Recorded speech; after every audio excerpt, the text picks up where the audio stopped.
Welcome to our channel. Chicken fry recipe ఎలా చేయాలో చూసేద్దాము. నేను ఇక్కడ చికెన్ని మంచిగా వాష్ చేసుకున్నాను. సాల్ట్, పసుపు వేసుకొని మంచిగా వాష్ చేసిన తర్వాత మ్యారినేషన్ కోసం కారం, ఉప్పు, పసుపు, ధనియా పౌడర్, అల్లం వెల్లుల్లి పేస్ట్ వేసుకున్నాను. అట్లనే ఒక ఫుల్ నిమ్మకాయ కూడా పిండేసుకున్నాను దీనిలోకి.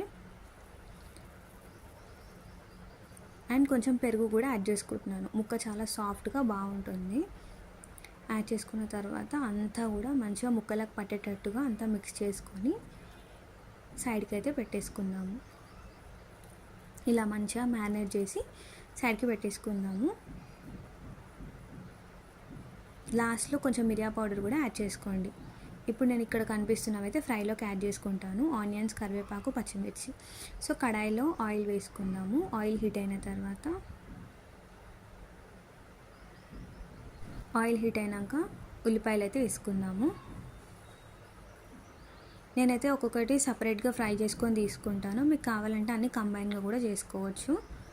సో ఇలా ఉల్లిపాయలు కొంచెం బ్రౌనిష్ షేడ్లోకి రాగానే తీసి పక్కన పెట్టేసుకుందాము. ఇప్పుడు అదే ఆయిల్లో పచ్చిమిర్చి కూడా వేసుకొని మంచిగా ఫ్రై చేసుకోండి. కొంచెం సాల్ట్ వేసుకొని ఇది కూడా మంచిగా ఫ్రై అయిపోయిన తర్వాత అయితే మనము సైడ్కి తీసేద్దాము. ఇప్పుడు అదే ఆయిల్లో కడిగి పెట్టుకున్న కరివేపాకు కూడా వేసుకొని మంచిగా క్రిస్పీగా వేయించుకుందాము. సైడ్కి తీసేసుకోండి.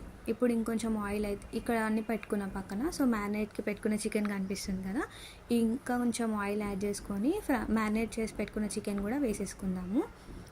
సో ఇప్పుడు ఈ చికెన్లోకి అయితే నేను మ్యారినేట్ చేసిన చికెన్లో కూడా కొంచెం వాటర్ వేసి యాడ్ చేసుకున్నా.